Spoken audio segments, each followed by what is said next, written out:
E5 TV news కు స్వాగతం. ముందుగా హెడ్లైన్. రాహుల్ ఓటు చోరీ వ్యాఖ్యలపై బిల్లును తోసిపుచ్చిన సుప్రీంకోర్టు. కాంగ్రెస్ ప్రభుత్వంలో ఒక్క ముస్లిం ఎమ్మెల్యే లేడు, ఒక్క ముస్లిం ఎమ్మెల్సీ లేడు కేటీఆర్.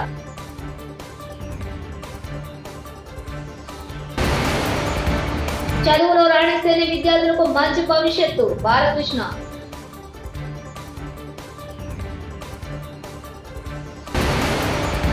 తిరుమల శ్రీవారి సేవలో సినీ నటుడు ఎన్టీఆర్ సతీమణి లక్ష్మీ ప్రణతి.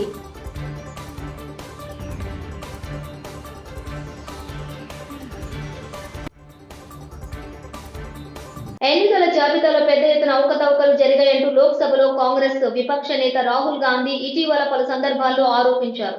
ఆయన ఆరోపణలపై విచారణకు మాజీ జడ్జి సారథ్యంలో ప్రత్యేక విచారణ బృందం సిట్ ఏర్పాటు చేయాలని కోరుతూ దాఖలైన ప్రజా ప్రయోజనాల వ్యాజ్యాన్ని పిల్ సుప్రీంకోర్టు సోమవారం నాడు తోసిపుచ్చింది. ఈ అంశంపై ఎన్నికల కమిషనర్ ను ఆశ్రయించాలని జస్టిస్ సూర్యకాంత్, జస్టిస్ జాయ్ మాలా బాగ్చిలతో కూడినటువంటి ధర్మాసనం పిటిషనర్ కు సూచించింది. జూబ్లీహిల్స్ నియోజకవర్గంలో బయటపడ్డ ఓటు చోరీ అంశంపై రాష్ట్ర ఎన్నికల సంఘం ప్రధాన కార్యదర్శి సుదర్శన్ రెడ్డిని కలిసి ఫిర్యాదు చేసిన కేటీఆర్, ఇతర బీఆర్ఎస్ నాయకులు.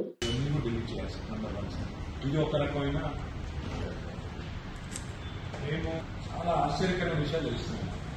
ఎంత సర్ప్రైజ్ చూసి 2-3 రకాల డిస్టర్బెన్సెస్ ఇందులో అదేమో ఇవన్నీ అపార్ట్మెంట్ బిల్డింగ్ అవుతున్నాయి.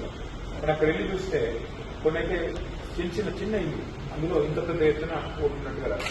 మొత్తం కూడితే ఇది మేము మాకు అందిన సమాచారం, మాకు అందరిది ఏముంది ఎంతుంది యూ కెన్ వెరిఫై సార్. అందులో కూడా ఏం చేశామంటే ఎగ్జాంపుల్ ఎట్లా జరిగింది రకాలు గోగూరి శ్రీనివాస్ రెడ్డి ఎగ్జాంపుల్ ఇవన్నీ తెచ్చాం.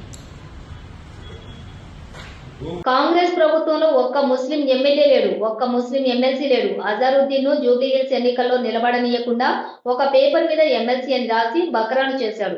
అజారుద్దీన్ కు ఇచ్చిన ఎమ్మెల్సీ పోస్టు కోర్టులో నిలబడదు. ఈ విషయం రేవంత్ రెడ్డి కూడా తెలుసు. షేక్పేటలోని ముస్లింలకు శ్మశాన వాటిక స్థలం అని ఇచ్చాడు. అది ఆర్మీ వాళ్ళు వచ్చి మాది అని పుంజుకున్నారు. బీసీలకు 42% రిజర్వేషన్ అని అన్నాడు. అది కోర్టులో నిలబడలేదు. రేవంత్ రెడ్డికి అన్ని తెలిసిన ప్రజలను మోసం చేయడానికి అవ్వని పనులు చేస్తున్నాడు కేటీఆర్. మీ అందరికి తెలుసు, ముఖ్యమంత్రికి కూడా తెలుసు. అజారుద్దీన్ గారు మరి మళ్ళా టికెట్ అడుగుతాడేమో అని చెప్పి ఏం చేసిండు ఈసారి, ఆయనకి ఏదో ఎమ్మెల్సీ ఇస్తున్నా అని చెప్పి ఒక కాగితం ఏదో తయారు చేసి ఆయన ముఖాన కొట్టిండు, ఆయనను కట్టుకొట్టిండు, బక్రా చేసిండు. ముఖ్యమంత్రికి కూడా తెలుసు అది నిల్వది. అజారుద్దీన్ కి ఇచ్చే ఎమ్మెల్సీ కోర్టులో నిలబడది, కోర్టులో ఆల్రెడీ కేసు నడుస్తున్నది. అట్లాగే పక్కన షేక్పేట్ల ఖబరస్థాన్ కు జాగా ఇచ్చినా అన్నాడు, అక్కడ పోతే అది నిలబడది కోట్ల అని తెలుసు. ఆర్మీ వాళ్ళు వచ్చి వాళ్ళు నిలగొట్టిరు అక్కడ. అట్లాగే 42% రిజర్వేషన్ అంటాడు, అది కూడా కోట్ల నిలబడదని తెలుసు. ముఖ్యమంత్రికి తెలిసి ఇవాళ జూబ్లీహిల్స్ ప్రజల్ని, బీసీలని, మైనారిటీలను మోసం చేస్తా ఉన్నాడు. అందుకే మరి జూబ్లీహిల్స్ లో కాంగ్రెస్ పార్టీని చిత్తుగా ఓడిస్తే తప్ప మరి ఈ హామీలు అమలు కావు. జూబ్లీహిల్స్ గల్లీలో మీరు పంచుకొడితే ఢిల్లీలో అధిష్టానం అదిరి పడాలి. రేపటి రోజున ఖచ్చితంగా ఒక్కొక్క వాగ్దానం అమలు కావాలి. శ్రీ సత్యసాయి జిల్లా హిందూపురం నియోజకవర్గం పర్యటనలో భాగంగా ఎమ్మెల్యే నందమూరి బాలకృష్ణ 3వ రోజు హిందూపురం పట్టణం కిరికెర పంచాయతీ పరిధిలో పలు అభివృద్ధి పనులు ప్రారంభోత్సవ కార్యక్రమంలో పాల్గొన్నారు. బసవనపల్లి జిల్లా పరిషత్ ఉన్నత పాఠశాలలో అదనపు గదులు, బీటీ రోడ్డును ప్రారంభించారు. హిందూపురం పట్టణంలోని కస్తూర్బా గాంధీ బాలికల పాఠశాలలో అదనపు గదుల నిర్మాణానికి భూమి పూజ చేశారు. ఈ సందర్భంగా బాలకృష్ణ మాట్లాడుతూ విద్యార్థులు చదువులో రాణించాలని సూచించారు. విద్యారంగం అభివృద్ధి కోసం కేంద్ర రాష్ట్ర ప్రభుత్వాలు అనేక కార్యక్రమాలు ప్రవేశపెట్టిందని తెలిపారు.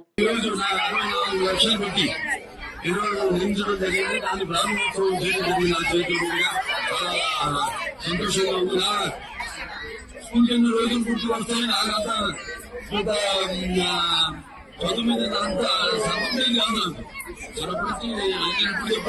చిన్నప్పటి తండ్రి కాదు, గురువు దైవం అంతా నాన్నగారని ఆయన కొడుకులతో ఆయన ఒత్తిడితో ఆయన ప్రోత్సాహంతో 3 రకాలుగా చెప్పుకోవాలి. అలా నేను డిగ్రీ పూర్తి చేసుకోవడం, తర్వాత సినిమాల్లో నటించడం, బయట సినిమాల్లో నటించడం ప్రారంభించిన ఈ సినిమా రంగ ప్రస్థానం. సో అలా చదువు అనేది చాలా దాని విలువేంటో నాకు తర్వాత తెలిసి వచ్చింది. ఎంతో మంది స్నేహితులు ఇవాళ వాళ్ళు ప్రపంచం మొత్తంలో దేశంలో ఉన్నారు, రాజకీయాలు ఉన్నారు, అన్ని రంగాల్లో కూడా ఉన్నారు నా చేతులు. ఇవాళ అటువంటి చేతుల్ని కూడా నేను చదువుకుంటానంటే నేను వచ్చిన ఆపేసి ఏంటంటే సినిమాలో గెలిపెట్టా వీళ్ళందరితో కూడా నాకు ఈ స్నేహం కానీ ఈ సత్సంబంధం కానీ నాకు దొరికేది కాదు. సో అటువంటిది వాళ్ళ నాడు మా తండ్రి గారి నందమూరి తారక రామారావు గారు ఇక్కడ ఎన్నో 6 సార్లు మళ్ళీ కూడా చాలా మంది వాటి దుష్ఫలితాలు కూడా చూస్తున్నాం.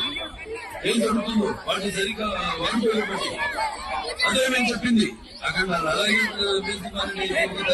అన్న చాలా అనుబంధం అయితేనేమి లేకపోతే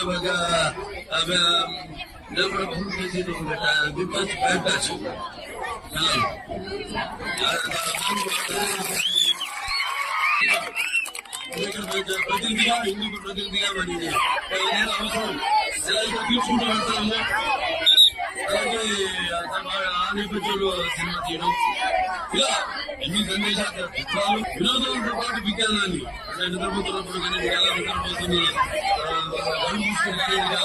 నిద్రపోతున్నప్పుడు కలిగి కదా సమాజాన్ని మేల్కొల్పే కదా. రేవంత్ రెడ్డికి జూబ్లీహిల్స్ ఎన్నికల్లో సురుకు తగలాలి. కాంగ్రెస్ పార్టీ చిత్తుగా ఓడిపోవాలి. లేదంటే హామీలు అమలు చేయకున్నా నన్ను గెలిపించారు అని ఇంకేం పనులు చేయడు, రూపాయి ఇవ్వడు. మాజీ మంత్రి ఎమ్మెల్యే హరీష్ రావు చెప్పి ఇలా రాష్ట్ర ప్రజలు భావిస్తా ఉన్నారు. లేకపోతే రేవంత్ రెడ్డి ఏమంటాడు, నేను మహాలక్ష్మి ఎగ్గొట్టినా, 6 గ్యారెంటీలు ఎగ్గొట్టినా, అవ్వా తాతలకు పెన్షన్ ఇయ్యకపోయినా, హైడ్రా పేరిట పేదల ఇండ్లు కూల్చినా నాకే ఓటేసిండ్రు అనడా? మరి రేపు ఇవన్నీ ఆగాలంటే అవ్వా తాతలకు 4000 పెన్షన్ రావాలన్నా, మా అక్క చెల్లెలకు మహాలక్ష్మి రావాలన్నా, నిరుద్యోగ యువతకు ఉద్యోగాలు రావాలన్నా, నిరుద్యోగ భృతి దక్కాలన్నా, విద్యార్థి భరోసా కార్డు రావాలన్నా, హైడ్రా ఆగాలన్నా మన బీఆర్ఎస్ పార్టీ గెలవాల్సిన అవసరం ఉంది. మాగంటి సునీత గారు గెలవాల్సిన అవసరం. రేవంత్ రెడ్డి తీరుపై జడ్చర్ల కాంగ్రెస్ ఎమ్మెల్యే అనిరుద్ రెడ్డి వివాదాస్పద వ్యాఖ్యలు. ఎర్రశేఖర్ ను కాంగ్రెస్ పార్టీలోకి రేవంత్ రెడ్డి ఆహ్వానిస్తున్నాడన్న వార్తలపై స్పందించిన అనిరుద్ రెడ్డి, సర్పంచ్ పదవి కోసం సొంత తమ్ముడిని చంపిన చరిత్ర ఎర్రశేఖర్ది. రేపు ఎమ్మెల్యే పదవి కోసం నన్ను కూడా చంపొచ్చు. పార్టీకి మోసం చేసి మూటలు తీసుకుని వెళ్లిన వారికి మళ్లీ ఎంట్రీ లేదు. అనిరుద్ రెడ్డి పదవి కోసము నన్ను కూడా చంపొచ్చు అంటే నేను జెడ్ కేటగిరీ అడగాల? మా పీసీసీ ప్రెసిడెంట్ సీఎం గారిని పోయి జెడ్ కేటగిరీ అడగాల? ఇలాంటి వాళ్ళ కోసం అలాంటి ఏవి జరగవు. సీఎం గారు కానీ పీసీసీ ప్రెసిడెంట్ క్లారిటీతో ఉన్నారు. పార్టీని మోసం చేసి పోయిన వాళ్ళు, సంచులు తీసుకొని పోయిన వాళ్ళు, ఇక్కడ అక్కడ తీసుకున్న వాళ్ళకి చోటు లేదు. అది కూడా జడ్చర్లలో ఉన్న ఎమ్మెల్యే అనిరుద్ రెడ్డి.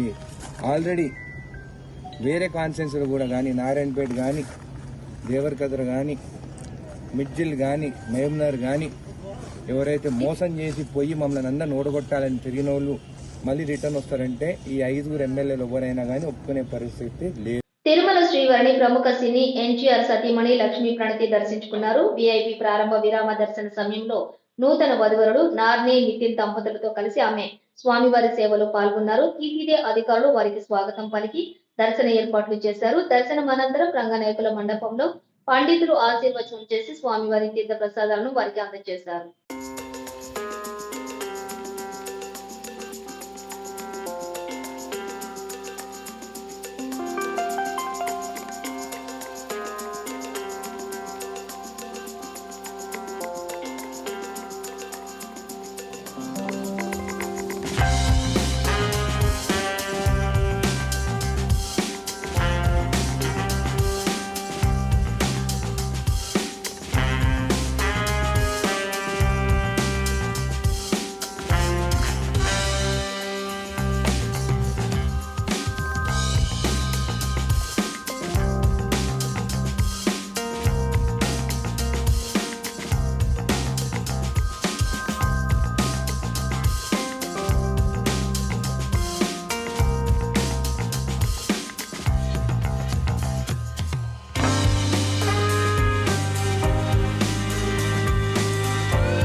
రాహుల్ ఓటు చోరీ వ్యాఖ్యలపై పిల్ను తోసిపుచ్చిన సుప్రీంకోర్టు.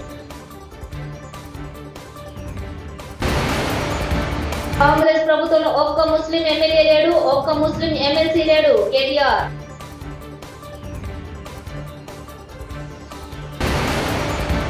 చదువులో రాణిస్తేనే విద్యార్థులకు మంచి భవిష్యత్తు బాలకృష్ణ.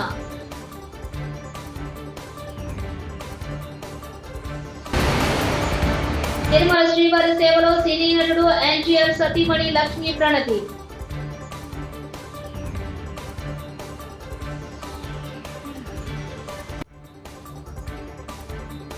ఇవి బులెటిన్ విశేషాలు. చూస్తూనే ఉండండి E5 టీవీ న్యూస్.